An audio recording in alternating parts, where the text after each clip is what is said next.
April at the movies saw Alex Garland infuriate many by presenting a film about an American Civil War, but somehow in the most politically releasing this film in the most politically divided era, where a civil war in America is probably likely this year. Somehow he decided, I'm not going to get into the politics of it all. And he didn't just pick a side or tell us who believes what or what they're actually arguing about. So Tom, as we get kicked off here on another edition of April at the movies, Ger and Tom Pot of the Pop Cult Pod joining you as always. Tom, I want you to reimagine what would be other annoying movies if they decided to play both sides. What do you think? What comes to mind for you if a movie just didn't take a stance on a particular issue? Schindler's List. Yeah, I thought the same. Think we're done here. I mean, need I say more? I mean, one side, hey, we should save people from the Holocaust. The other side, no, annoying might not be the right word, but yeah, that film would not have worked.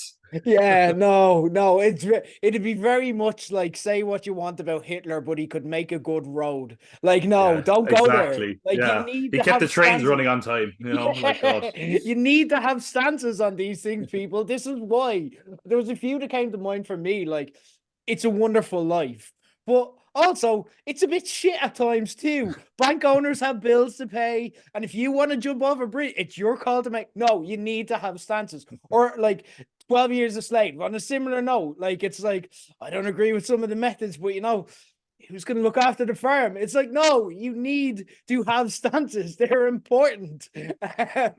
Tom, we have a lot to discuss on this episode of April at the Movies. We're going to be talking about some of the new Zeitgeist movie challengers. Has everyone talking? We have Civil War, Back to Black, Monkey Man, and also last month you held me to our previous Oscar bet and forced me to sit through Lindsay Lohan's latest not so smash hit, Irish Wish, on Netflix. So I'm going to be reviewing that. And also we have a potential new segment idea coming up. So a very packed show. But first off, I want to talk to you about, there's been a lot of movies this month. We've had to cut a lot from the running order here and kind of pick and choose the heavy hitters. So I'm interested. As always, we don't know what each other's picks for this section, but let's get into our favorite movie of the month. And Tom, what's on your list? Favorite movie of the month was tricky because I thought it was sewn up until this week when I saw Challengers. Okay. I liked Challengers a lot more than I kind of expected to. I've only seen Call Me by Your Name by Guadagnini. I probably butchered his name, but there you go. But yeah, I mean, like, tennis movie, like the whole marketing thing for this has basically been like, that's right, tennis, but it's sexy. Or the internet just frothing at the mouth at the idea that Zendaya might have a threesome. So I was like, I don't actually know what I'm going to get here. And that's kind of rare for me. I mean, talk about other movies like this month. I mean, I was talking to you about Abigail, and I think the trailer totally ruined that experience for me. Yeah. Whereas this, like, even watching the trailers and the marketing, I was just like, Zendaya likes both guys. I guess I don't know. But yeah, I thought this was really, really interesting. I mean, the fact it got me invested in a sports movie, like that's tennis, a sport that I'm very casually interested in, says it all. It's certainly the best tennis has ever looked on film, I would say. They had kind of an experimental approach to a lot of the cinematography for the tennis scenes. There's shots underneath the court. There's shots where it's the ball, where it's the racket from a first-person perspective. It was just very, very interestingly shot, and they managed to make every bit of tension out of the actual tennis court scenes. And then it was the scenes outside of the tennis that kind of really made it work as well. I thought that the dynamic between those two, between the two male leads and also Zendaya, that kind of triangle, was just really, really interesting. I mean, also a lot funnier than I expected. Like, I saw this with a packed house, and like there was just scenes where you're like, oh yeah, this is kind of awkward, and then everyone's laughing about how awkward it is. And yeah, I thought the performances were really good. I think, first of all, like Zendaya, I keep butchering her name, I'll decide on a pronunciation at some point. Is is someone who like is a good actress, but every time, and I think she had this quote herself during the week, she was like, I've been playing 16-year-olds since I was 16. And I was like, oh yeah. So it was nice to see her kind of do an adult role here. And obviously we had June Part 2 as well, but in that she is a very kind of stoic character. And here I think she got to do a bit more and have that kind of dynamic of being powerful, but also kind of not entirely sure what to do with it. That was really, really interesting.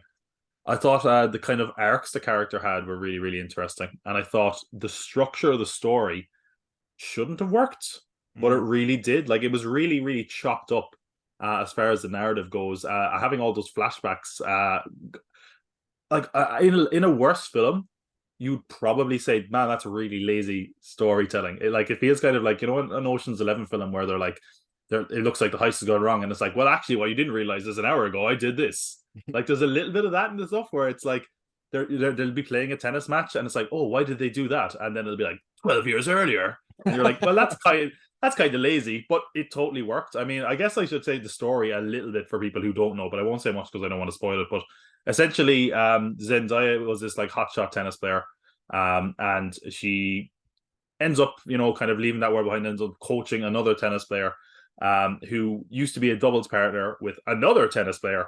And it's basically a lot of tension between those two players, and Zendaya is kind of caught in the middle, and it goes back into their past relationships, where things went wrong between them. And it's just all really interesting. It's all character relationship drama that normally doesn't work on me. That surprisingly did. I will say, if I had, well, I probably have a few complaints in general, but one is that I do think it felt too long for what it was.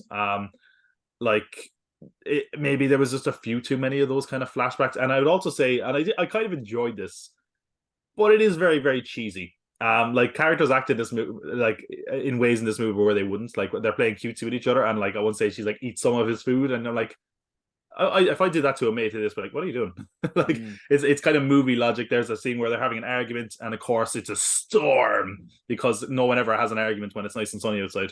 It was very, very, very over the top dramatic, but yeah, I actually enjoyed it a lot more than I expected it to. I will say I think some people maybe upset with the ending. It doesn't really. I would say it's a little bit more ambiguous than you would expect. There is definitely an answer if you've been following along about what happens, but I also think that if people are looking for a definitive, like, oh, this person came out on top or this person came out on top, they're going to be disappointed. But man, the high soapy drama of that final tennis match is so like, mwah, like we're all waiting for one character to do one obvious callback, and it's like, come on, do it. Yeah. Oh, it's good. Oh, I did. Oh, and then when he finally does it, we're like, oh shit! Now what? I actually never thought this far ahead. What happens now? Yeah, it was so over the top, cheesy, melodramatic. I don't think there's any tennis match that's ever been this dramatic in real life, and I don't think I've ever seen some of the, dramas and moves that I've seen on tennis court in real life that are in this film. But yeah, no, Challengers I think was the winner for me. But yeah, it was close, but it kind of cinched it out at the end for me. I'm really excited that you got into a sports movie, and not only that, yeah, exactly, and you're giving it your movie of the month. I feel like I'm in a bit of a minority here because, and maybe I'm wrong, and maybe I need to watch this again, and maybe I'll revisit it and enjoy it more than I did. I didn't dislike Challengers. I enjoyed the movie. Fun fact as well, and in the spirit of us mispronouncing names, it's written by Justin Krasitskis, who is the husband of past life Celine Song, who I feel really bad for because, again, since it's been released, he's achieved something and done like a movie that has the world talking, and everyone's like, he's with Celine Song, and everyone is talking about it. As well, another fun fact in this, Zendaya actually completed the prophecy here of going from Spider-Man love interest to tennis star, following Kirsten Dunst, who was in Wimbledon, and then you had Emma Stone, who was in Battle of the Sexes as well. Josh O'Connor compared this movie to Superbad in the promo for it, and I've thought a lot about this, and what I think about that is, I don't think Josh O'Connor's seeing Superbad. I think he's thinking of something else because it's not like Superbad at all. For me, there were parts of it that really worked and parts of it that didn't. I enjoyed the movie as a whole. I couldn't, again, there are some people who are like, saying it's up there with movie of the year, and I'm seeing some really lauding reviews of it. I don't know if we're gonna still be talking about this or seeing it in the same way. I think movies like this, and I remember at the same time, though I don't think this movie will age as badly as the comparison I'm going to give, but 50 Shades of Grey like got a lot of hype when it came out, and now it does not get spoken about in those terms. But I think people appreciate seeing sexuality made as visible as they do, particularly alternative um forms of sexuality. Like this is that there's a lot of homoeroticism here. There's bisexual kind of vibes and kind of scenes and so on as well. And again, that's all a positive, but let's not turn around and say this is like Oscar worthy or anything as a result of it. It's fun and it works really well for me as a sex drama. Like I think you've got Josh O'Connor's charisma and Zendaya's sassiness really makes this tick along nicely. And when they allow the characters to interplay, for me, it really, really works. For me, where it fell down is why tennis? Like, again, what about tennis makes this need to happen? And the movie doesn't really explain that. We can go back and we can, if we want to, make excuses for why it needed to be tennis. But if I was to say they threw a dart at a board and it landed on tennis, and that's what they did the movie about, I don't know if you could necessarily dispute that. And I'm open to kind of discussing or correction there if I've missed something. At one stage, Zendaya tries to justify it by saying, like, oh, tennis is like a connection forms between the other person and you go into your own world. And I'm like, for me, I'm not saying I was great, but tennis is one of the few sports that I was actually decent at. And no, it's not. You don't feel connected to your partner at all. Like, it is really boring. What you're talking about there is a rally, okay? And that is really boring. You're just hitting the ball over, back and forth to the net. You're not trying to win. You're not trying to beat the other person. You're trying to warm up, and it's boring. Where tennis is fun is where you're trying to bash the other person. I'm gonna put you into that corner. I'm gonna smash this serve against you. Oh, smash. Oh, wait. No, sorry, I just got it. Yeah, okay, I understand why. Yeah, fair. But for me, I didn't get the tennis aspect. Like, I thought they tried to be a bit too creative here. Like, and as well, like, I do agree that it looked good on the big screen. It looked sexy, but part of that is you put sexy people doing anything and that's going to look sexy. You know what I mean? If they were doing like cricket, it'd be the sexiest cricket movie you've ever seen, you know? But like they tried to get a bit too creative. Like the first person aspect they did for me looked a bit like a 90s video game. And at one point the camera became the ball. And I'm like, I don't see what the message is here. I don't see why the camera's becoming the ball here. And I think that's kind of where I didn't feel this worked as well in terms of the why. You know, what does the movie have to say about any of the themes it discussed? What does that say about bisexuality? Which again if you want to make this visible, it's something that's really relevant. It's something that needs a strong voice. And especially when you're getting kind of movie stars like Zendaya involved, etc. That's it's a great opportunity to have a say on it, but they just kind of said it exists. What did it say about tennis? What like kind of lesson did we learn about this? Again, it doesn't have to, like, movies can just be entertaining romps, but that's kind of where I put this. It's a really fun, entertaining romp if you want to go see it. I just didn't love it because there were some points where they got to the reality of life as a tennis star, particularly at the start of the movie. And it actually reminded me of the Netflix show Breakpoint, which recently got cancelled, which assumes that watching the lifestyles of rich, sexy tennis players just hang out in hotel rooms is really entertaining. And it turns out they're just rich, sexy people in hotel rooms watching TV and like having their breakfast and talking about tennis. And it's like, okay, yeah, whatever. Um, so I liked it. I'm not saying that it's a bad movie by any means. I think everyone should go out and see it. But I don't know. I didn't like it as much as everyone else. But maybe that's on me because everyone seems to love this movie. It's everywhere and it's very memeable and it's got a lot of that as well. So if you want something just fun, I'd recommend it. I don't disagree with your assessment of it. Yeah, no, I would say like I enjoyed it. I don't think it's like it's not high art. Like I thought Yeah. it was cheesy, kind of soapy enjoyment factor for me. Like, why did they pick tennis? I don't know. The only thing I can think of is the doubles factor, and so they could make a really clear connection between those two characters. and Mm. also because it's the easiest sport instrument for them to say they put up their ass, which is what they say in the film. I don't know, maybe, I'm not sure. I didn't give that myself, but yeah. Interesting. For me, I've gone for a movie which, again, I was getting a lot of recommendation about, but I just hadn't thought about that much, and the ad just didn't capture me, and I loved it. Io Capitano. It was a brilliant movie. It was nominated for Best International Screenplay in the Oscars this year. It's the brainchild of Italian director Matteo Garrone, who co-wrote and directed Gomorrah, the movie, not the TV show, to get confused. It stars Dakar natives Seydou Sarr and Mustafa Fall, who are 17 and 18 respectively, and it's shot on location in Dakar.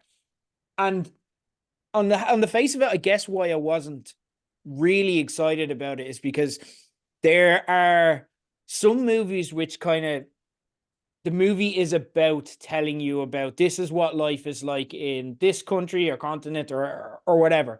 And this movie kind of promises to do the same with kind of the African migrant experience. And it's not that these movies aren't good. Like I think of, for example, 2022's Lingui, which told a really authentic African story, but just didn't blow me away either visually on the screen or in terms of the story. It was just like, oh, that's interesting. That's what life is like. Oh, it's like I got to visit the country, you know, and it's grand, but like, does it work as a story? Not necessarily. I feel getting kind of a high profile director like Aroni in here and kind of giving it's not the Hollywood treatment because he's an independent director, but it's a bit of a bigger budget sheen than beforehand, and kind of thinking creatively outside of the box rather than trying to be too authentic or too faithful, which by the way, it does feel very authentic at the same time. Really gave this story kind of the gloss it needed to kind of succeed and blow people away in the way it should. The way Garoni takes this story of the migrant experience, and essentially what it's telling you about is how essentially it's just a booming economy for people who get taken advantage of in horrific ways because they dare to dream about a better life in a different country. And the people that we meet, Seydou and Mustafa, are exploited at every juncture. Just because, again, they're people who walk around in Real Madrid and Barcelona jerseys. They watch Europe on TV and they just think life is going to be better and they're going to be able to support their family. And it takes you through every step of that journey, from start to finish, like, and it's terrifying at times. It's like, but at the same time, it's, for me, the best way I can describe it is a road movie gone wrong, you know. And that sounds fun in a way that doesn't jibe with like the serious subject of telling a story about migrant workers being exploited, but that's why it works. It's fantastic.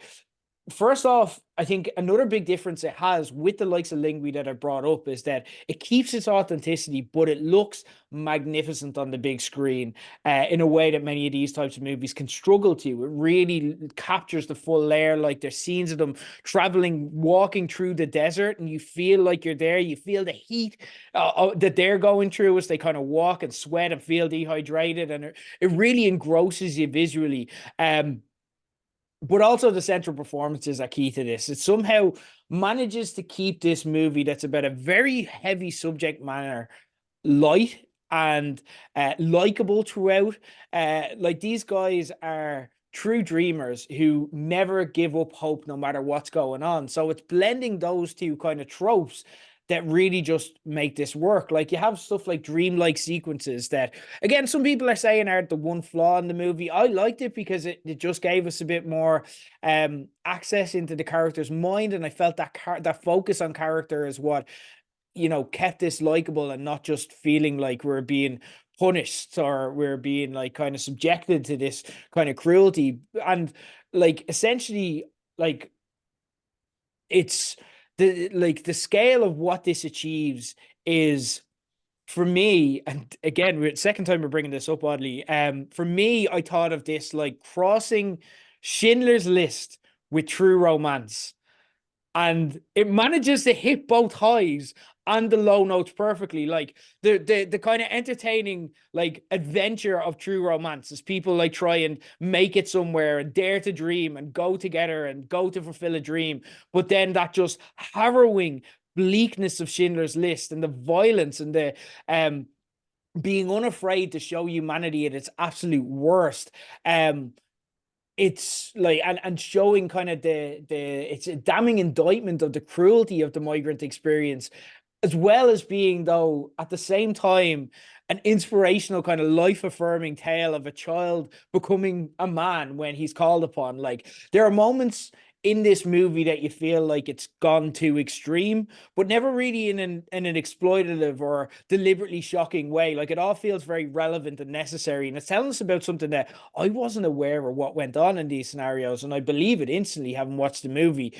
But then at the same time as that, you have other moments in the screen where you want to punch the air in delight because something nice has happened. So it's a movie that isn't afraid to be bleak, but dares to dream at the same time. Io Capitano, it is brilliant. Go out of your way to check this out. Tom, that may not have made its way down to Cork so far.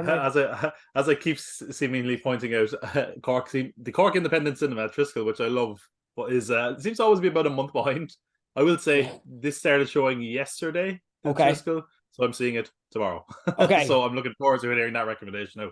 It is. It's a brilliant movie. Go check it out. And as well, we're going to be talking some more international movies as well, some recommendations as well, because I realize people may be listening from different areas. I live around the corner from the Lighthouse Cinema. I'm very lucky that I get to see these usually as quickly as they're out in Ireland. But we will want to keep you updated on any of the hidden gems like Io Capitano that you need to keep your eye on. Anyway, let's talk about some of the bigger releases because there is a lot to talk about. It was a really busy month for April. Let's do it.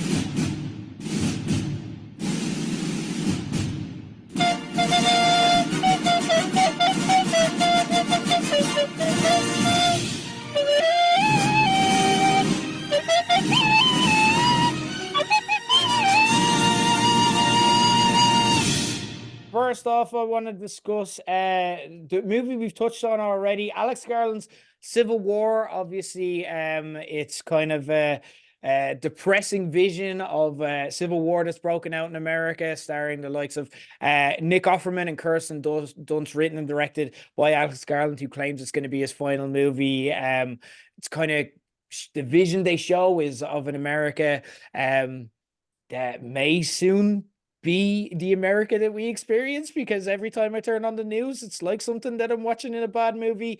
You see in black people setting fire in the streets, the press treated like kind of enemy combatants, cops being used as the president's soldier, untrained civilians taking up arms and so on. But crucially, Garland decides to play it even here. He decides not to kind of take a stance and for the most part lets the audience make their mind up. This is dividing opinion. It's getting a lot of talk going. Tom, where did you settle on Civil War?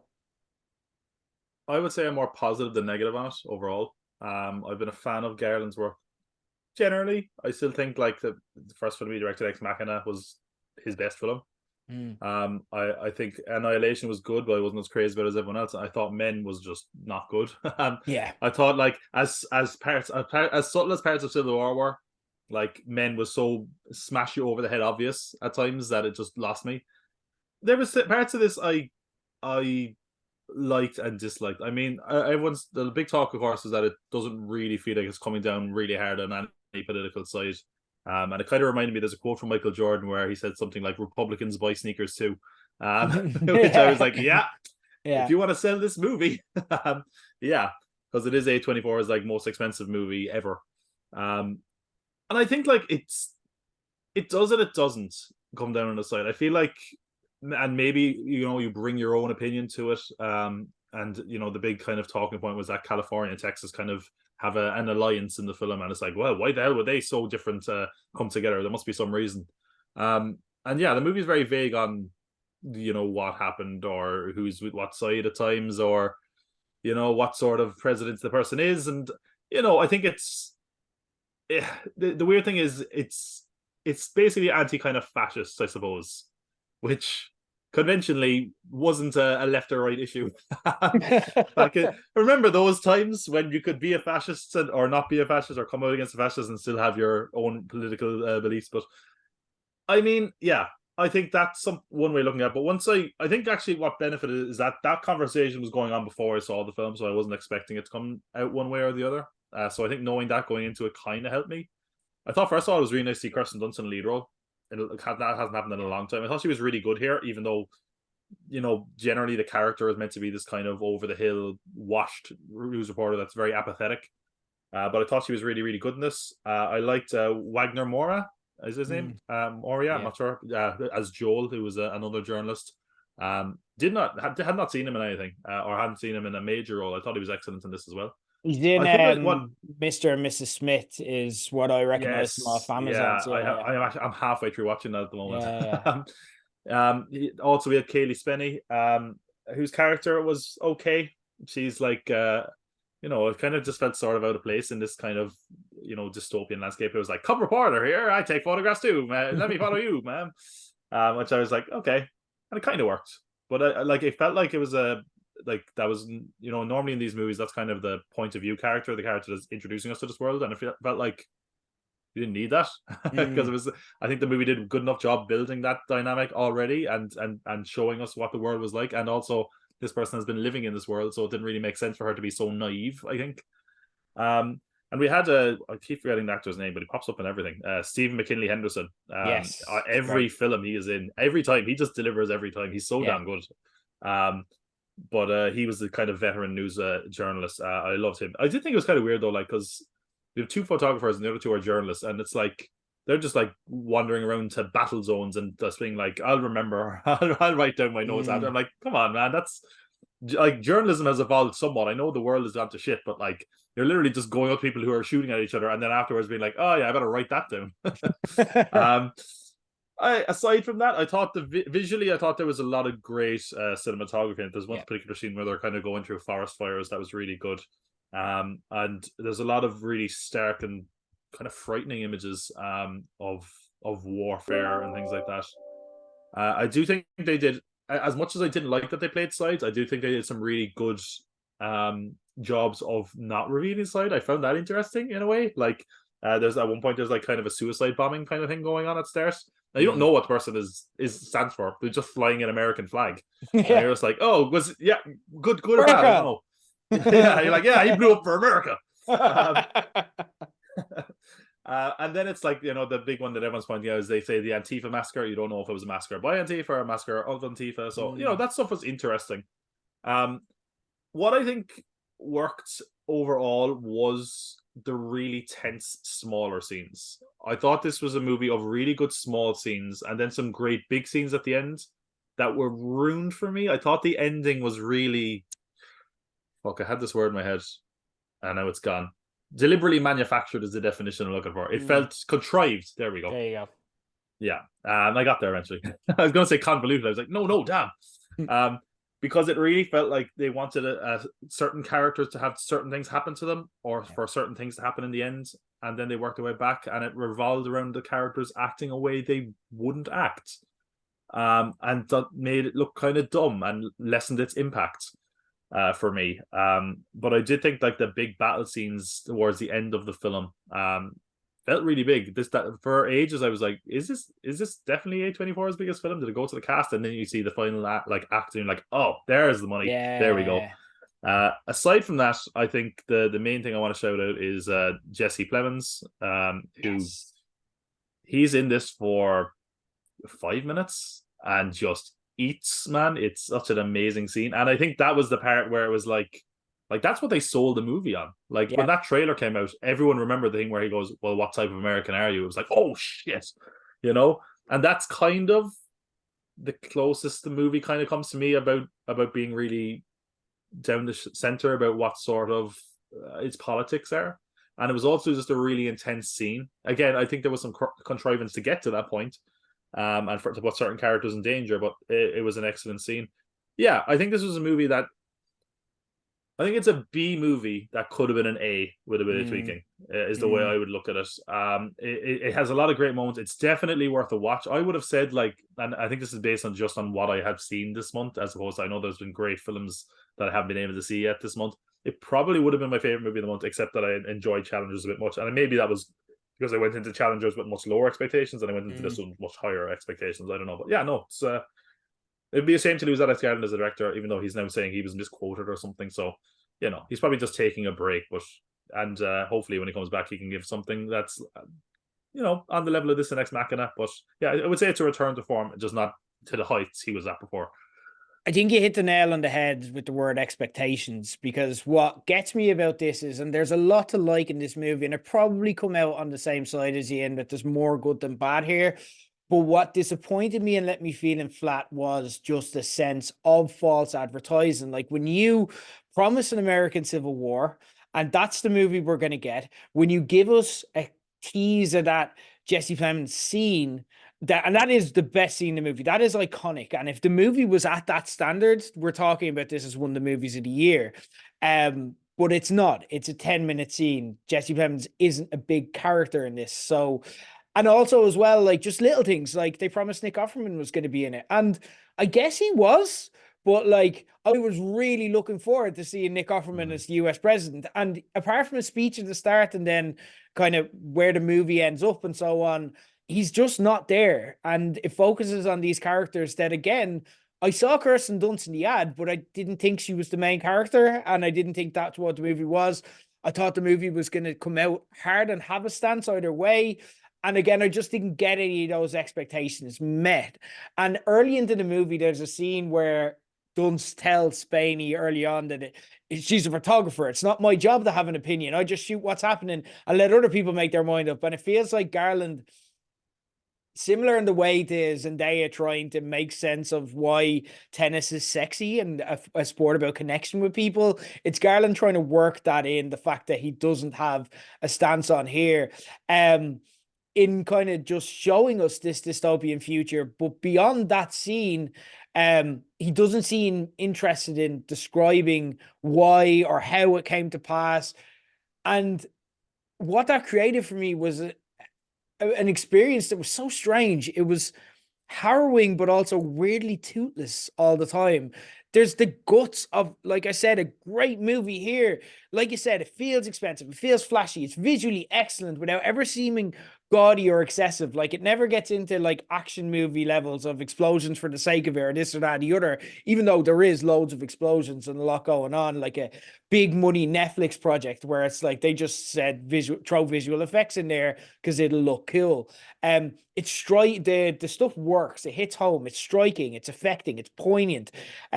Especially when you see iconic parts of America torn to smithereens in a way that it's not beyond the realms of possibility we'll see on CNN in the next couple of years, that's challenging, and I want this to be a good movie. And I think because that challenges us so much and the Jesse Plemons scene was so good, I think a lot of people are kind of subbing in their own interpretation of what the movie's about. But is that really true? Or Tom, you touched on this earlier, and I think you hit the nail on the head. It's A24's most expensive movie ever, and they didn't want to risk alienating a good portion of the audience because America is genuinely seriously divided, but also that's why you do a Civil War movie, to tell that story. So you can't have both, and they tried to have both, and that's why you feel kind of lost and left out in here. And there are movies that you can have that movie. I'm not saying you need to take a stance, like we said at the start of the show, every time. You can have those movies that exist to kind of make you think about what happened beyond the screen. And you can tell when that's happening, and that's good art. And then there are movies that just don't want to offend any of the audience, and that's really cynical art. And this, for me, unfortunately, falls in the latter camp. And it reminds me a lot of the movie you spoke of there, Men, which was this is Garland's follow-up to that movie. And on paper, you want to go see it because it's the right idea at the right time and told interestingly with loads of bold, striking imagery that they kind of tease at in the trailer. But then when you actually get to it, it just not only fails to land the KO blow, like it just refuses to land it. It's right there. It's like, just hit it on the chin, hit it on the chin. That's your job. Do it. Just knock them out. Like, and it's just like, no, they just don't do it. And it turns something that could have been iconic into something that realistically, like Men, I'm just never gonna watch or think about much again. And a lot of money went on this. This is A24's, like, for a a studio that is associated now with the level of quality that they are, for this to be their most expensive movie and for it to flop, it's just really disappointing. But not a bad movie in itself. There is a lot to like about here. I just wish they'd done it right, because it just felt frustrating at times.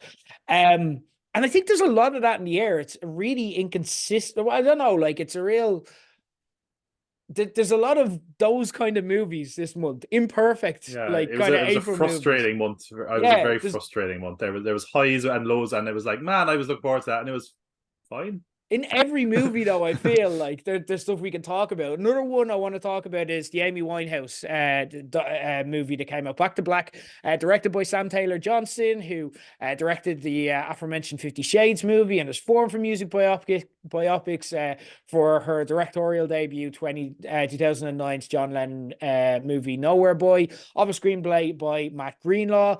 It was directed with blessing from the estate as well, after Studio Canal won an almost immediate arms race for the rights upon Amy Winehouse's 2011 tragic death, meaning it does have access to the full Amy library. And there's a lot of authenticity here, like they were scenes shot in kind of Ronnie Scott's jazz club just outside Amy's first flat in Camden. Story wise, it kind of tells you about like, again, it focuses a lot on the love story kind of at the center of Amy's life, and kind of how that happened and how that kind of helped shape her career. But it is just a music biopic that talks about her rise more than her death. Tom, I know you were saying when we chatted about this, you weren't a big Amy Winehouse fan. Do you felt that this taught you about it? Did this felt that this filled in a lot of the blanks about why people are an Amy Winehouse fan? How did you feel watching Back to Black? Yeah, honestly, before we talk about it, I probably wasn't going to see it. I'm not an Amy Winehouse fan. It's just more that I kind of, I don't know. I feel like I kind of missed something with her. I never really gave her like, I know Rehab and I knew Valerie, like, and I think that was about it to be honest. Like, so I knew she was like a big deal, but like all I really kind of knew about Amy Winehouse was, her look, that she was a good singer, that she had, substance issues, and the whole tabloid side of it. So I was kind of like, I don't really like music biopics. I don't really know this person or her music that well that I think I'd enjoy it. And I went into that with that in mind. And yeah, I would say I enjoyed it more than I expected to. There is some good stuff in here.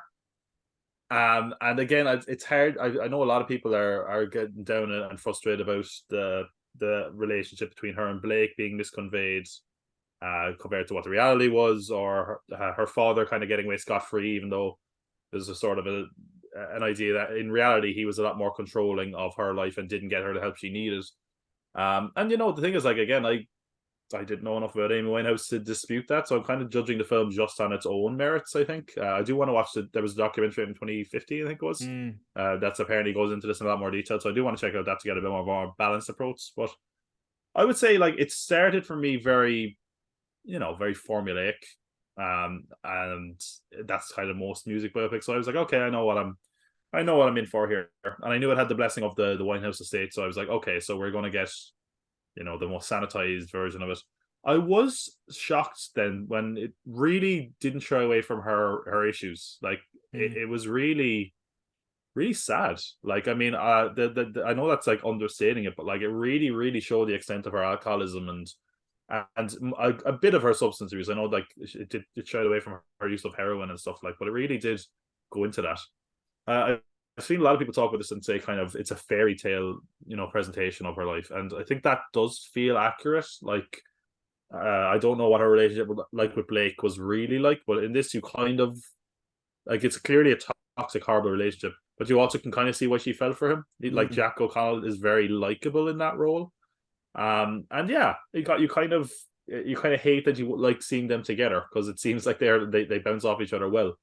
I would say it had a certain degree of restraint with some of the music. Again, I don't really know a lot of Amy Winehouse songs, and I've actually I would say one of the positives of this movie is that I've gone to listen to her music now and appreciate it a lot more.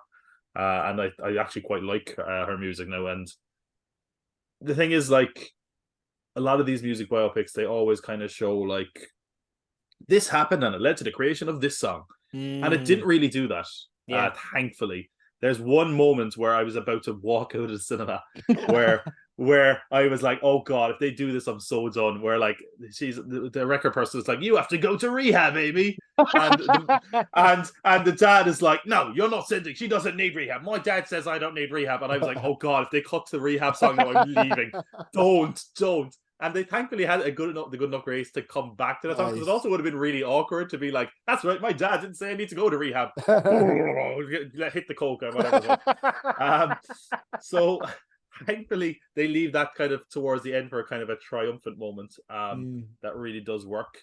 I think a lot of the last act is where it really came together for me. And I think that's kind of what's really sad about this movie and why it kind of left me down watching it, because like a lot of these, music biopics are like, these are the high heights, and then unfortunately it ends very sadly, very kind of quickly. If you think of something like Bohemian Rhapsody or any of these ones, and again, I don't really like the pop music biopics. Like even like when we talked about One Love, was that? Yeah, that was what it was called. Yeah, One Love, the Bob Marley one. It was like it was like, here's his great career and it's going really well, and then it kind of just suddenly gets sad, and that's kind of you don't get the big sad ending. Whereas this kind of it really highlighted how short her success and her life was, and how cut short it was. And there was something very sad about it. Like the last act of the film is basically just like she can't get it together, and she's trying to get it together, and then when it finally seems like things are going to work, it ends and she's dead, and you're like, oh fuck. And that made me feel really, really harsh and really guilty, because like again, having not really engaged Amy Winehouse, I was only aware of the tabloid version of Amy. And I knew that was obviously trash, but I was like, oh, geez, she seriously has problems, and wasn't even aware that she had been sober for a while before she died. Wasn't really aware, and I do think they do kind of get a few digs in that, like this is the press hounded her and stuff, and there is a bit of that. A lot of people have been going after Marissa Bella in the role. I saw when the first clip came out, people tore her apart for her singing. I don't get it. It sounded fine to me.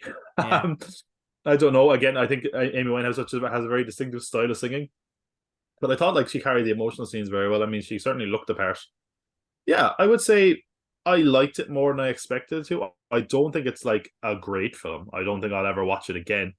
I think it kind of struggles as a lot of these musical biopics do, in that they're just kind of fine. Like there's no real interesting story within it to tell. Like there's a romance story that we already know is going to be kind of doomed.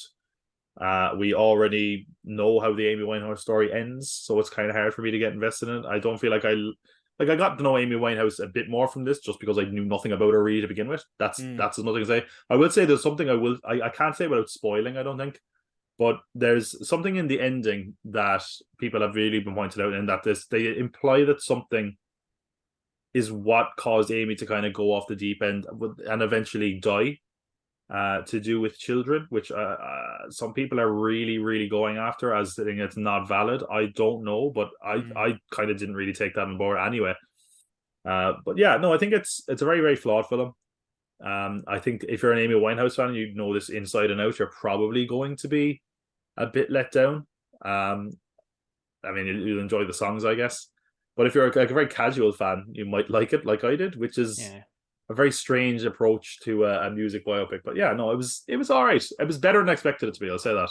It's interesting because I think there's a lot to like for like the diehards and the casuals at times as well. But this, what happened here was this put me on the back foot straight away, and I was immediately writing. I was writing this review, and I was writing a certain type of review. But then it changed for me, about halfway through. Like it did start off very stereotypically musical biopic. Like it was, you had the real hammed up kind of London in it, brav accents that instantly kind of called EastEnders to mind. You're like, oh, are we going to the Queen Vic? Yeah, all right, fair enough.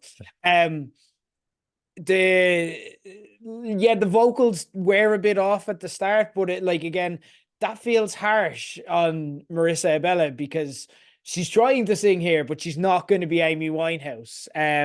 But the problem with that is again, it's different. It reminds me of kind of Walk the Line is kind of stereotypical musical biopic that's probably done as well as those movies are done.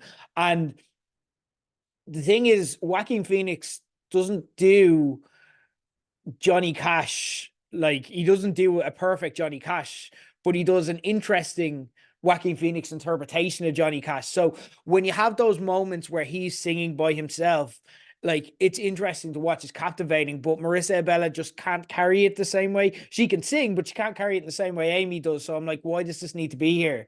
Like, it's not really adding stuff on.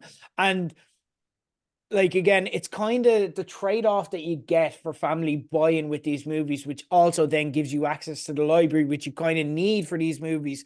Like we saw the David Bowie biopic attempt a few years ago, which didn't get access, got absolutely savaged as a result. But the trade-off that you get, as we saw with the likes of One Love earlier this year, is you get this kind of sanitized, pre-approved product. So characters all love their families, and their families are all great family members. The edges of everyone involved is kind of filed, and they speak more in kind of pronouncements than actual natural dialogue. Like at one point early into the movie, and this is in the trailer as well, Amy's like, girl power to me is Sarah Vaughan, Lauryn Hill. I ain't no fucking Spice Girl. It's like you were just woken up on a phone call like 2 seconds ago and you're just ready to go with that promo. Like, at times it feels like everyone is rewriting history as well to kind of tell the version of the story that doesn't put them at fault for and how everyone tried to save Amy's life, and it was actually just the paparazzi. And I'm not going to defend the British paparazzi system in any way, but for me it's almost becoming a lazy scapegoat of these type of stories that lets everyone else involved kind of believe that they did the right thing and they were good throughout all of this. And I'm just kind of over it. I'm like, no, take some responsibility, particularly if you look at the documentary, and I do recommend it, checking it out if you haven't. Eddie Marsan gives a very sanitized, likable performance as her father, Mitch. And that's not kind of the story there, but they probably needed a signature on a piece of paper to be able to get the rights to certain songs. So that's the performance we got as a result. But there was a lot to like here, and this movie turned me around. I really liked Abella's performance. I know I'm kind of talking about her lyrics, but in terms of the spirit of Amy, in terms of understanding her, in terms of liking her, I smiled so much throughout this, and I came away a fan of Amy Winehouse the person as a result of this, in a way that I don't quite often in biopics, in a way that I didn't when Bob Marley. Like when I watched One Love, I felt that they totally missed the mark on him. She's kind of captures that irresistibly charming free spirit soul that Amy has. And Jack O'Connell too, again, plays the kind of irresistibly charismatic but troubled Blake Fielder Civil, no, perfectly. In the media, they've kind of spoken while doing promo for this movie about how the movie wanted to explain why Amy fell for this guy, because he just tends to get written off as the bad boy boyfriend who kind of led her down a bad path. I think that actually is a valid story to tell, and I'm glad they did it. And I think that made sense here because, again, that is a question that you have when you look at that relationship, because he's not a celebrity. He's not anyone special. She could have kind of had anyone and she chose him. So it is a question that's worth asking, and I think they did a good job with it. But it is tough with these stories not to take your expectations into it, because, like, if I was to ask myself, did everyone do the job that they were told to do well? I'd say, yeah, this was a well-performed movie. Everyone did as good a job as they were told to do. Like, by the time they do get to rehab, and I agree with your assessment that it would have been terrible to cut in at that stage, but by the time they get to it, I feel like they have kind of set up every piece in a way that you're like, you can feel the lyrics of the song.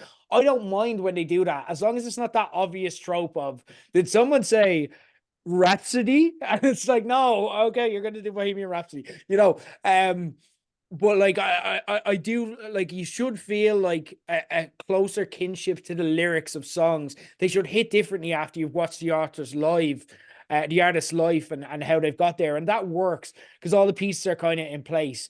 But it does feel like it missed the mark of a story there.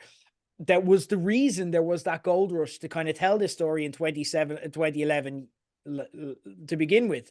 Like, to reduce her death and everything around it to text in the credits, I get why they chose to do that, but for me that neglects to tell the Amy Winehouse story. So what are we all doing here? But at the same time, did I have 2 good hours of the movie? And truth be told, I did. I enjoyed this movie. I had fun here.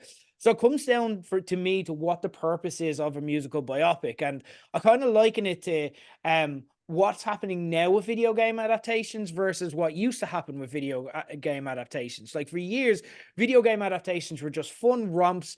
They were a good couple of hours in the cinema, popcorn movies made on easy IP, often shite, never great. But you have kind of The Last of Us and now Fallout showing us that they can also be the best things on television if done correctly. And for me, when I look at it, the Amy Winehouse story is a chance to be your Last of Us. It's a chance to be your coup de grace if you the balls to tell us that. And it should be something that flatlines us emotionally, because that is what the Amy Winehouse story is. So if you're coming to see that story, watch the documentary instead, because what you get here is a good movie. It's a really solid and I feel faithful portrayal of the character who was Amy. Does it tell the full story? No. Do I or maybe we need to lower expectations of biopics for the trade-off of getting those iconic movie performances? Maybe, but I would just love someone to figure that out so we could get it both ways. We could get the rights that we need, the family sign in, but just tell the fucking story as well, because I just feel like something was left on the table here. But like I said, for the most part, a good movie. And I say, based on this, I'm terrified for the Michael Jackson movie next year. Yeah. Which has the blessing of the Michael Jackson estate. It has one of his kids, I think, playing Michael. I was like, that's going to be, first of all, it's going to make so much money. Second of all, it's going to be really infuriating to watch. Yeah. It's going to be, really it's going to be good to talk about. It's going to be good to talk about. It's going to be, we may have to do a special emergency podcast just on that alone. I do want to touch on another one that was very popular this, and I had a lot to offer, Monkey Man, which is Dev Patel's first ever directorial debut. You can only ever have one directorial debut, but it is basically Dev Patel does John Wick with a kind of set in India, and yeah, that's the plot. That there's a bit of kind of heaviness to it. There's a bit of spirituality to it. But that's kind of the story. Tom, what were your thoughts on Monkey Man? I would say I liked it. I didn't love it as much as everyone else seemed to. There's a lot to like about it, I think. I mean, I think we're all kind of cheering for Dev Patel. I mean, I think he co-wrote this maybe and directed, and he's the lead. And, you know, Dev Patel doing a crazy over-top action movie a la John Wick is just something that, like, that's something you're going to sign up for, because it seems so unlikely when it's him. But I thought it started really well. I think the first act of it is very kind of tense, in that it's Patel kind of finding how he's going to go about getting kind of revenge. I'm not going to necessarily say who he's getting revenge against or for what, but he's clearly out of his depth. And I thought that was a really interesting kind of premise, because all of these action movies, it's like, oh, this unstoppable killing machine has to take on 100 people. But it's like, yeah, we know how that's going to go. But in this one, he felt genuinely out of his depth at the start, that I found kind of interesting, and it made him have to be a bit more creative. I kind of got more of a Taxi Driver vibe from the start of the film, which I quite enjoyed.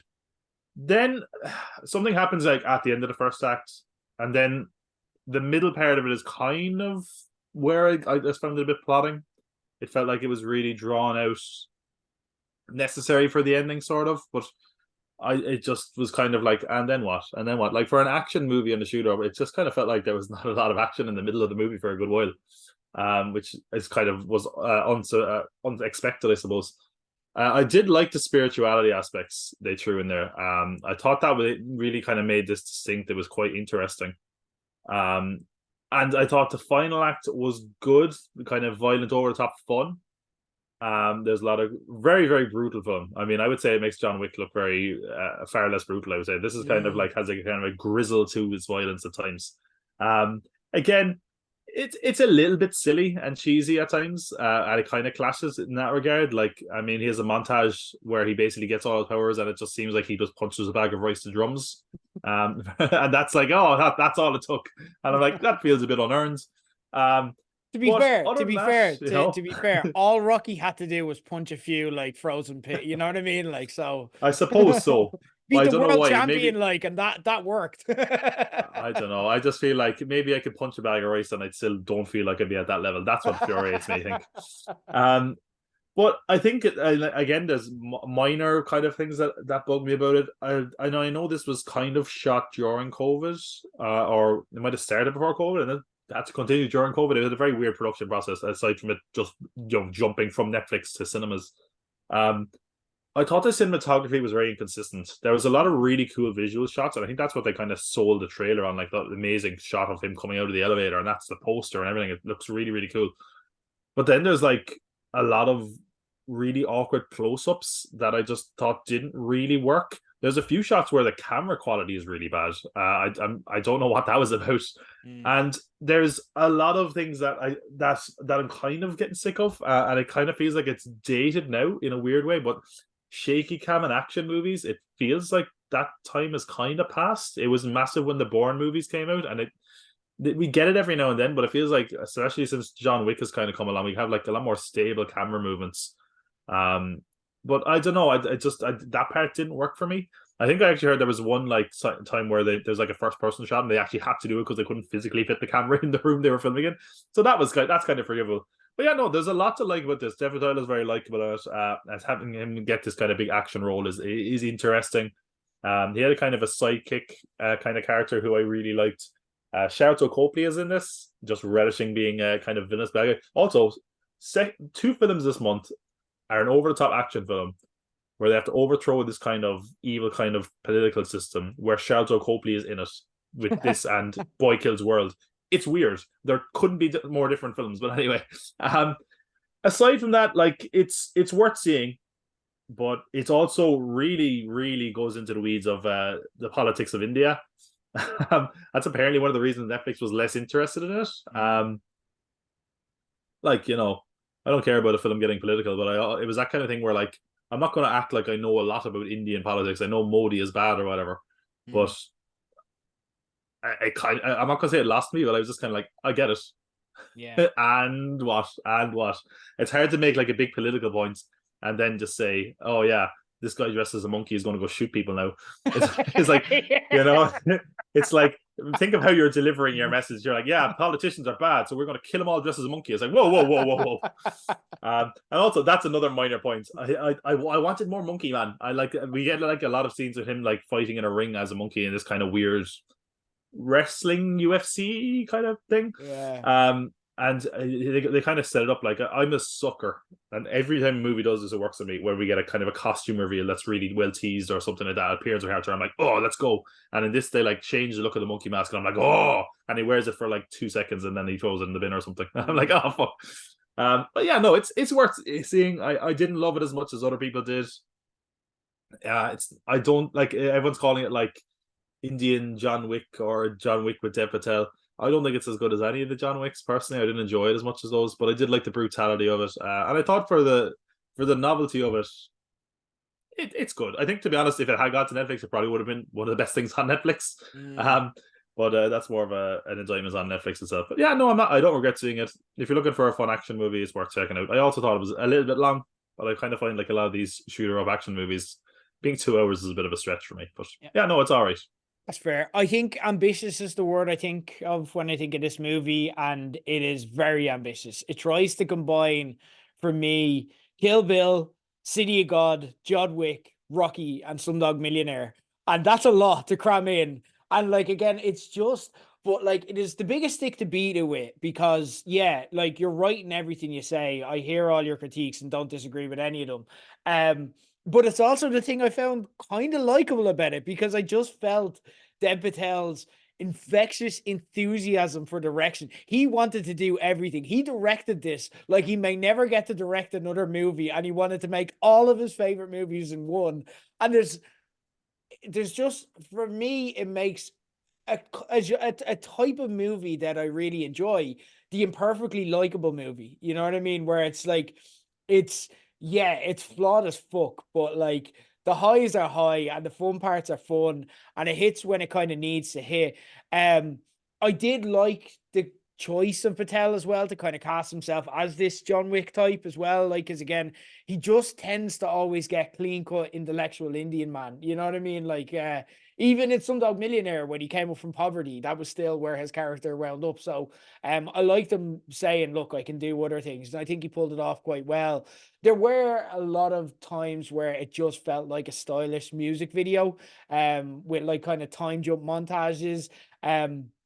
I loved some of the camera work. Again, I don't feel it was consistent. Like again, that's why music video comes into mind, because it felt like they were changing the tone or the style to suit the scene or to suit whatever soundtrack they had to it. So I agree it was inconsistent, but some of the times it really worked for me. Like I loved when it switched to first person.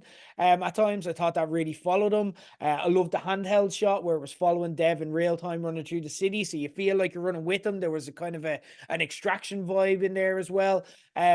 And I feel like the action sequences, when like there were some long sequences in here that were like actually 3 or 4 sequences in one, I felt that they ran seamlessly into one another. Although and then again, the film tried to be elevated at time. Like ultimately, it's a movie about like John Wick at the core of it is he is wronged at the start. Who gives a shit? Now we're going to get to see what a badass is like when he's wronged. This is about facing and confronting trauma, both physically and emotionally. And that's a bit more depth to it than it is. And it does try and get into the kind of socio-political and prejudicial issues and kind of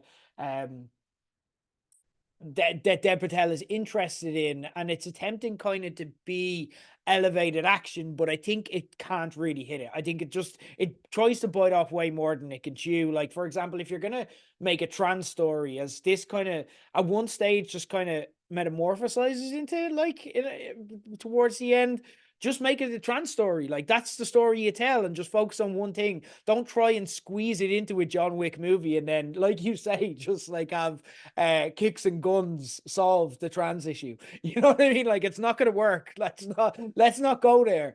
And I think the movie is just, that's the thing the movie's guilty of, is trying too much. Like I said, he just wanted to scream about all the things that he loves in movies and get it into this one movie in case no one ever asks him to direct a movie again. So I'm not going to say it's a great movie, but it is a really fun movie. I think people should check it out. If you're into action, if you think you might like it based off the ads, I think you'll have a good bit of fun with this. I think Dev Patel has shown as well. It's one of these where it's an imperfect movie, but it's by someone you can tell may make a perfect movie. You know, if he gets it right, if he gets the balances, there's enough promises shown here.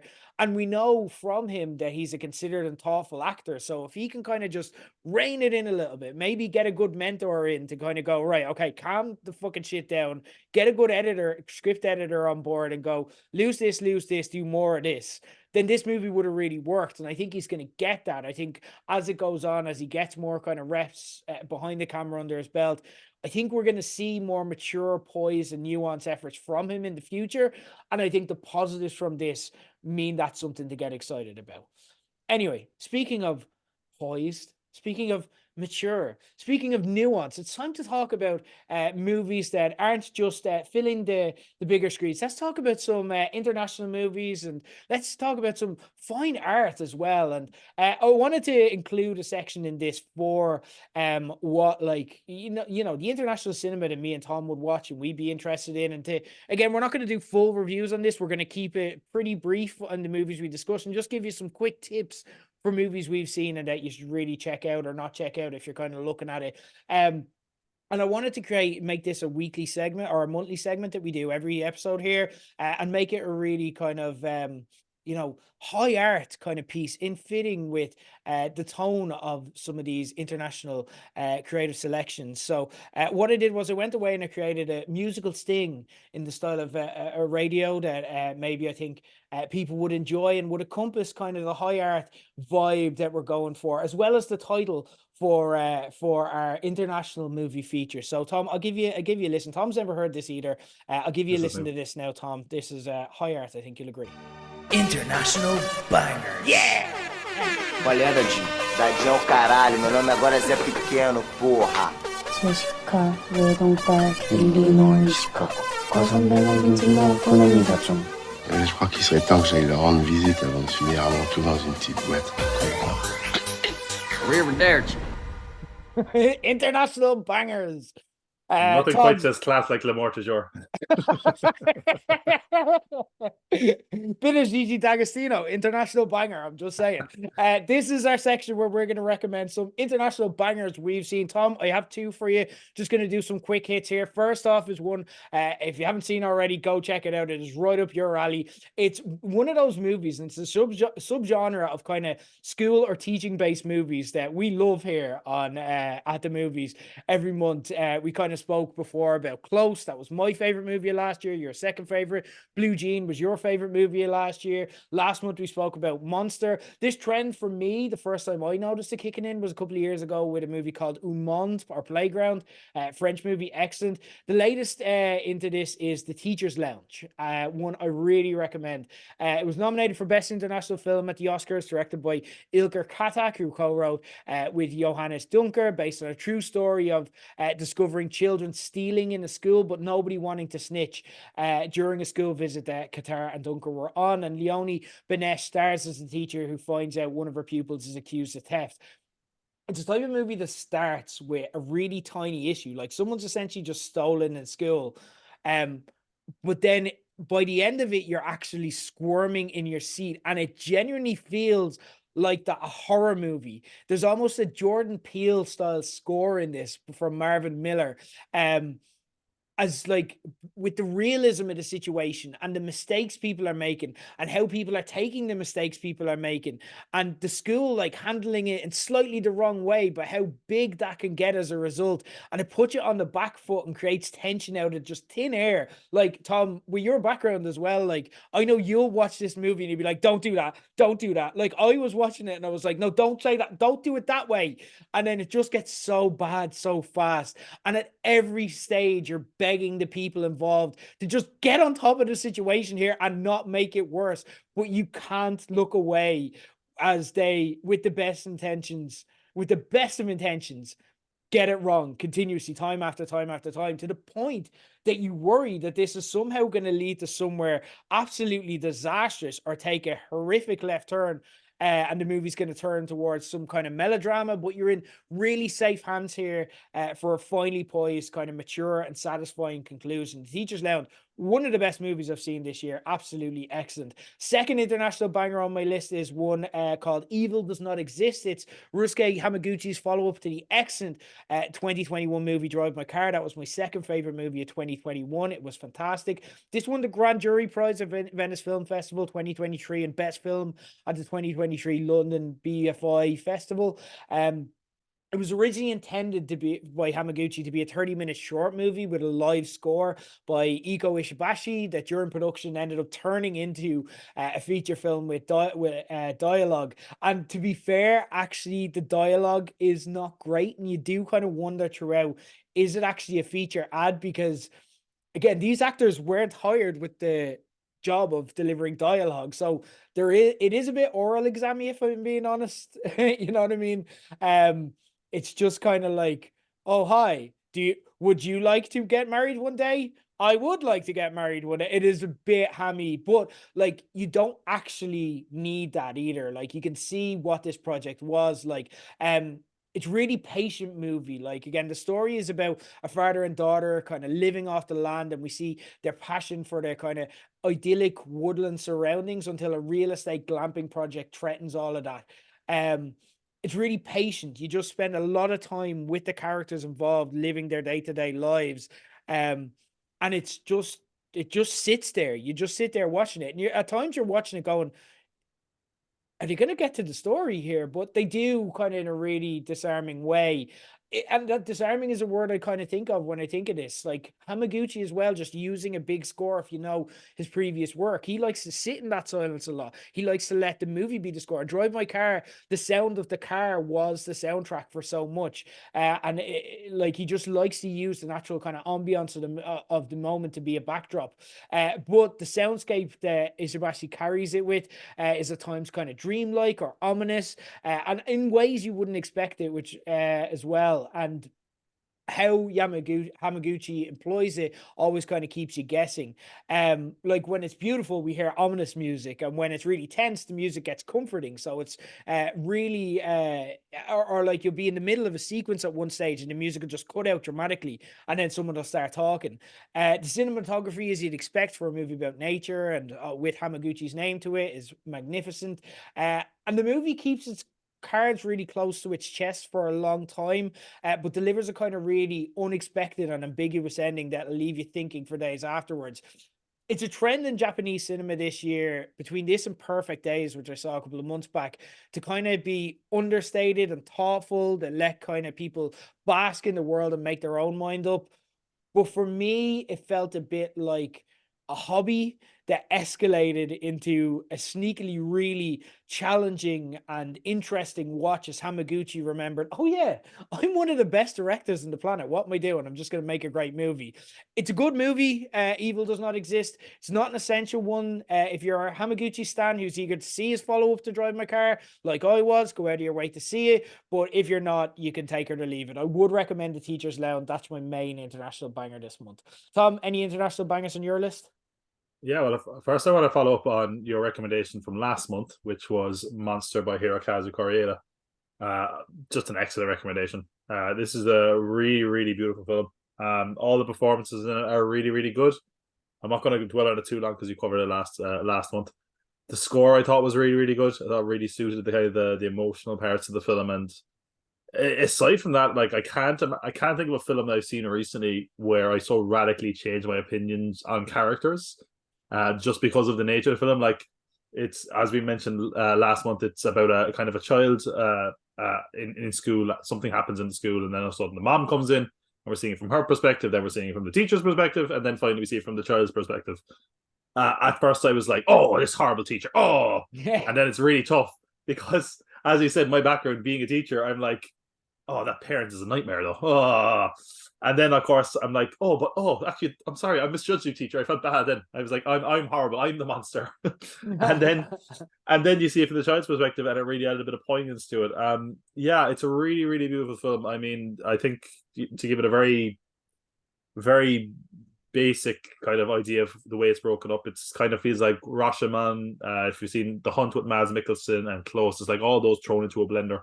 That really, really works. Yeah, no, I think it was excellent. I could easily see it being up there for me, favorite films of the year. So yeah, definitely two thumbs up here as well for Monster if you haven't seen it.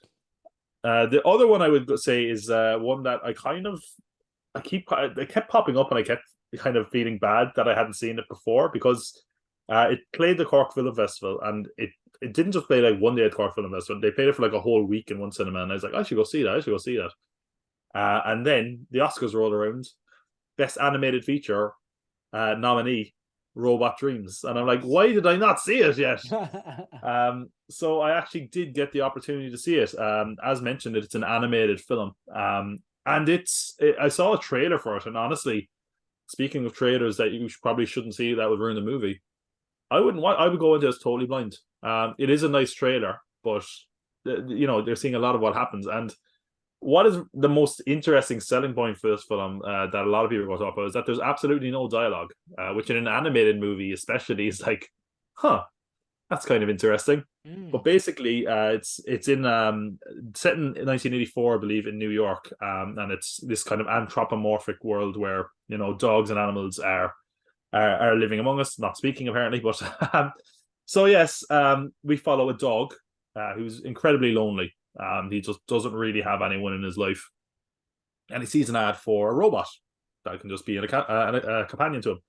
And yeah, we start off with him just being friends with the robot and getting by, and you're like, oh, this is what the film is going to be. And then basically something happens where him and the robot get split up for a long period of time, and it's kind of then a question of, how does he live without the robot? How does the robot live without him? And it kind of focuses on both their perspectives throughout the film. And that, while that could sound incredibly heavy, it's not really at all. It's a very, very charming film with a surprising amount of depth, given that you could easily show this to kids and they would get a kick out of it. but there's also some real complex ideas and themes kind of just under the surface the whole time. There's also bits of surrealism throughout it, that was kind of drew me into be like, wait a minute, did I understand that right? Let me go back there and make sure I did see what I just saw. That was interesting. There's a decent soundtrack. There's Do You Remember by Earth, Wind and Fire is kind of pivotal to the movie. And yeah, that's a banger, so I'm not going to complain there. Nice. And yeah, by the time the film came to an end, like there was a really kind of poignant message about themes of kind of like, how do we move on? Can we move on from kind of relationships in the past and that kind of thing? And that's not giving too much away as far as how much time passes or how the film actually ends, but there's kind of a nice meditative quality to it that really worked, I think. Yeah, it's one that can hold your attention and kind of needs to, because it has no dialogue, but the animation is gorgeous, nice and colorful. There's lots of nice little kind of visual ideas to it. The 80s setting is nice and fun as well, to be honest. And it has like, I was finding this with like European animation as opposed to American animation. This is a Spanish French co-production, I think, where like they'll have like actual brands and restaurants. I don't know how to explain this, but like it kind of just adds to it. It has a kind of a strange vibe. Like it's like, oh, there's White Castle, the restaurant, and it's actually just a White Castle logo, and you're like, why are they not getting sued for this? It's just, But yeah, no, I thought there was a very nice quality to this. I certainly recommend it. It does feel a little bit long. I feel like I've said that about most films today. Maybe I just my patience is running thin. But yeah, no, this is a very sweet film that I think you can watch with your kids, and I think adults will get a lot out of it as well. Kids will enjoy the kind of the cute dogs and the cute animals having a relationship, and the robot being funny. Adults will kind of watch something at the end and be like, oh no, oh god.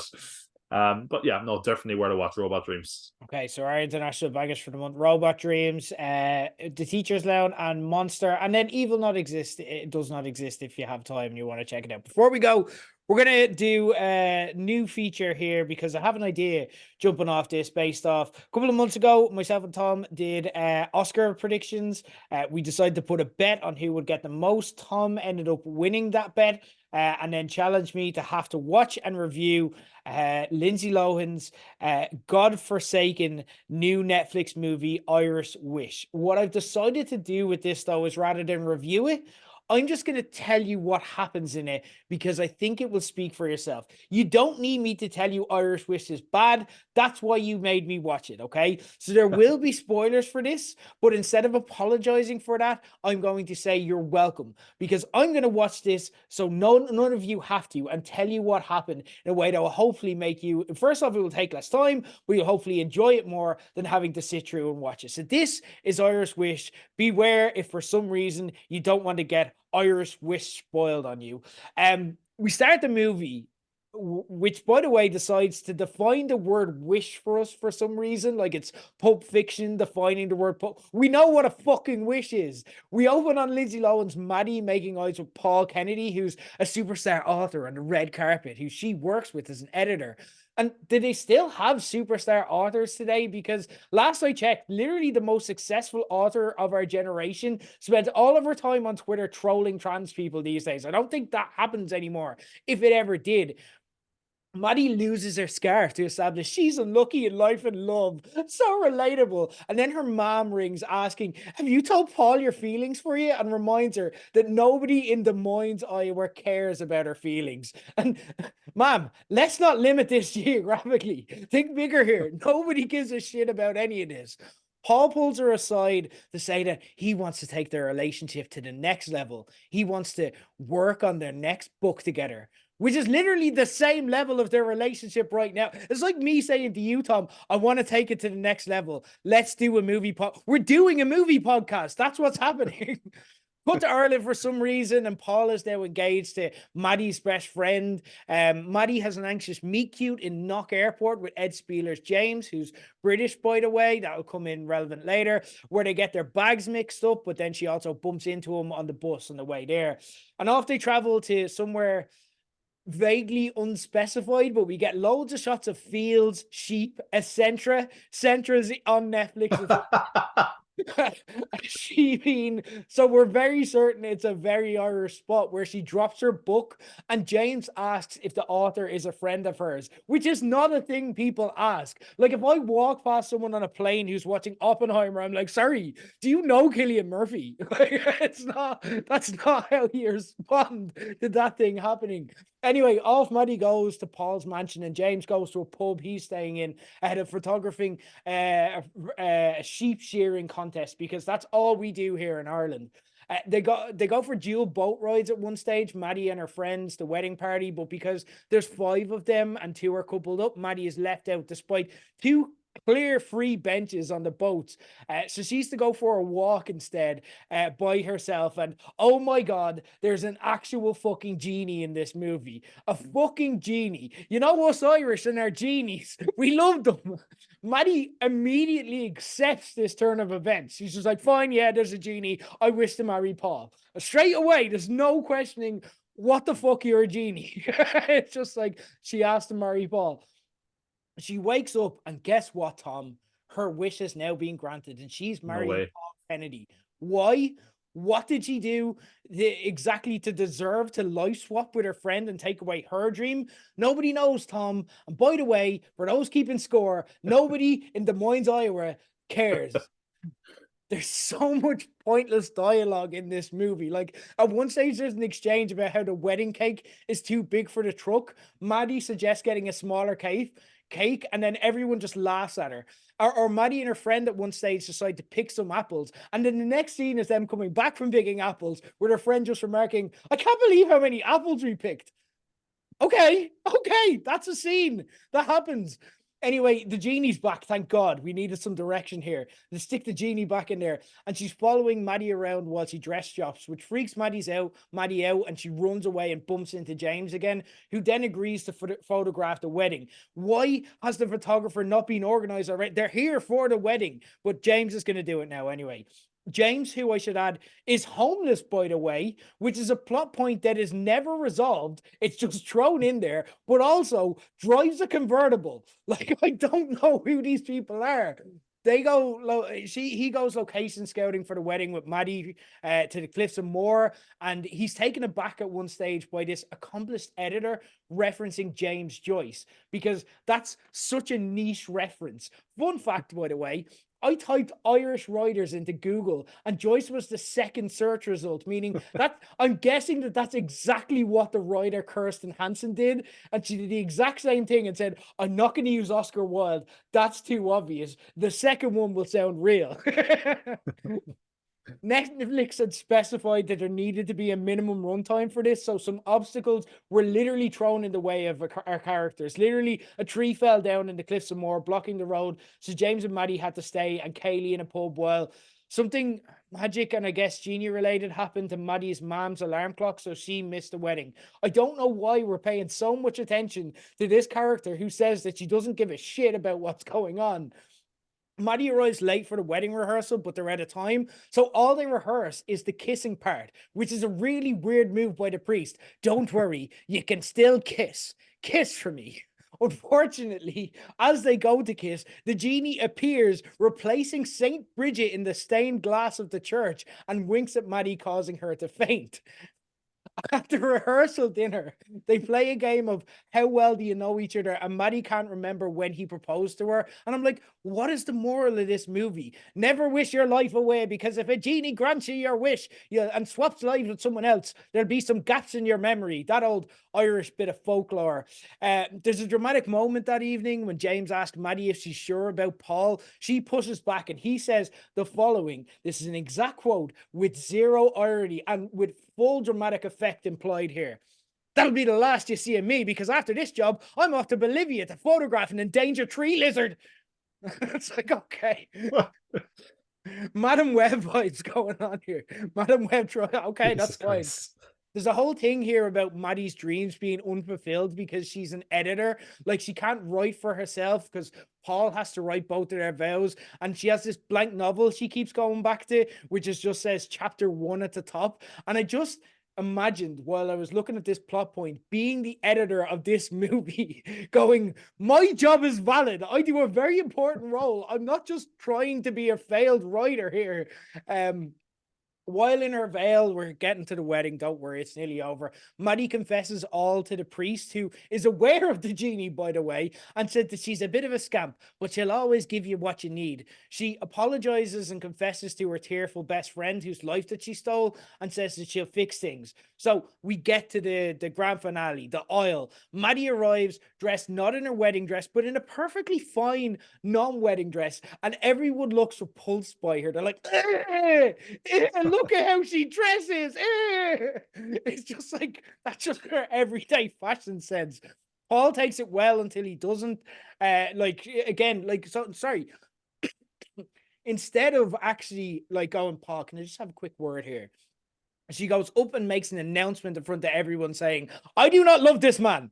And Paul initially seems to take it well, but then just starts a fight with James. And like James storms off and Maddie follows. And you'll never guess where this leads next. Okay. Tom, if I had to ask, what would you say is the next thing that happens? They go to Centra. They don't go to Centra. High-speed car chase. Not messing. There's a high-speed car chase in this movie. Anyway, that ends with Maddie finding her way back to where she made her wish. And it turns out, fun fact, the genie is the St. Bridget. That's what St. Bridget does. She's a genie. They never taught us this. I feel like St. Bridget's Day is wasted on us when they could have just said, lads, she's a fucking genie. Maddie says she learned her lesson and wants to take back her wish. So we watch the whole film again in reverse, like a shit Coldplay music video. Paul and Emma get married while Maddie tracks down James, who's turned down his Bolivian tree lizard job to stay in Ireland to get to know an Irish girl that he met in what you might remember, because the movies never happened because they reversed everything. He's turned down his work to stay and get to know a girl he met on the bus. That's all he's ever spoken to her from, where he asked her if he knew the author. He's given up his livelihood for this. Maddie, for her part, successfully gets what every girl wishes for every time they visit Ireland. A British man. The end. Wow. Well, I feel like I need to pick up your tab for therapy or something after that. You know what, Tom, though? You know what? I actually enjoyed, not the movie. The movie was terrible. It was awful. But I like bad movies. And I do feel that there's a place in this show to cover them. And it reminds me of something else that I kind of went through when I was kind of prepping this month's show, because there's one movie out here that I knew I had to watch because it's a big movie. And then I said, I really don't want to watch this. Okay. The new Zack Snyder movie, Rebel Moon, Part 2, The Scargiver, okay? And I was like, I don't want to watch it. And then I'm like, you're an adult. This is a hobby. You don't have to do this. But I did get an idea, because I do think it's something we should cover on this, because I enjoyed this exercise, okay? So here's my proposal. What if we do this every month? But we flip roles, okay? So you challenge me to watch an Irish Wish. I give you a movie that you have to watch and recap next month. And we call it We Watch This So You Don't Have To, where we prove that we're movie reviewers by watching the shit movies and then telling people what they missed so they don't have to spend 2 hours of their lives watching them instead. Okay. I feel like I'm going to regret ever recommending this bet. That's what you get. Yes. That's what you get. I feel like I deserve my comeuppance. I'm not even joking. I just got Netflix back, and my parents were like, "Oh yeah, well we can throw on Irish Wish," and I was like, "Oh god!" And then I was like, "Oh, Zack Snyder has a new movie out." Oh, yeah, okay. I agree to this premise. I will say I did see the first Rebel Moon. Okay. I watched it Christmas Day, and it kind of ruined Christmas. It was terrible. So yeah, assuming it's not 6 hours or black and white or 4:3 like some of his other films. Yeah, absolutely, I'm game. That's Rebel Moon Part 2, The Scargiver. Okay, so we watch this so you don't have to. Next month, Tom is going to review Rebel Moon, so you don't have to watch it, guys. You're good. We got you covered. Speaking of next month, Tom, is there any particular movies you're looking forward to watching over the next months that we will be talking about? Yeah, May has kind of got a few surprise bangers. I mean, Love Lies Bleeding is out in Ireland this month. Kingdom of the Planet of the Apes. Kind of interested in Fall Guy. I think that was kind of fun. And also, there was one other one jumping out at me. What was it? Oh, the one that's probably most excited for, Furiosa Mad Max saga. Yes, very interesting. Yeah, it could go either way for me. I'm a bit more dreading Furiosa because I just don't want it to get it wrong. But I do like the cast, and again, they seem to know what it's about, so I'm going to trust them and enjoy it. Yeah. Fall Guy is something I'm really looking forward to. Again, I'm just all about the Ryan Gosling embracing his comic roots. Is essentially his sequel to Barbie, so I can't wait for it. And I'm rewatching the Planet of the Apes movies, the remakes. I'm rewatching the trilogy, and I'm just like, these are fucking good movies. So damn good. Yeah. I was really hesitant when Kingdom of the Planet of the Apes got announced, but I'm actually looking forward to it now because they haven't got it wrong. So I'm going to trust them until they do. Tom, before we wrap up, what's going on the Pop Cult Pod, and what are you up to? And the plug. Yeah. So I don't have anything specific coming out that I can mention. I do have a top 10 coming out this month, hopefully. I'm going to be back on top of the pods. We did top 10 films of 1994. That should be coming out soon. I can't say what I'm hoping to release this month because, I don't want to get ahead of myself, but when you see it, the next few months of content are going to make a lot of sense. And I will say, last weekend, I plotted out everything I'm going to make in 2024. And if I get half it done, it's going to be a banger of a year. So definitely check out Pop Cult Pod on YouTube and on the socials. I've had Movies and Milk on socials the last week or so as well. So yeah, lots going on. There you go. Keep an eye on Tom's socials and subscribe to Pop Cult Pod on YouTube. Like you said, the link is in the show notes. Next time on page 180, Star Gers is going to be back. Jerry and myself in the hot seat to talk about the Bad Batch as that wraps up this week. And of course, Tales from the Empire airs May the 4th be with you this weekend. So we're going to be talking about it all next week on page 180. But until then, for Tom of the Pop Cult Pod, from me, Ger Leggett, this has been April at the Movies. And I'd let her fuck me with a racket.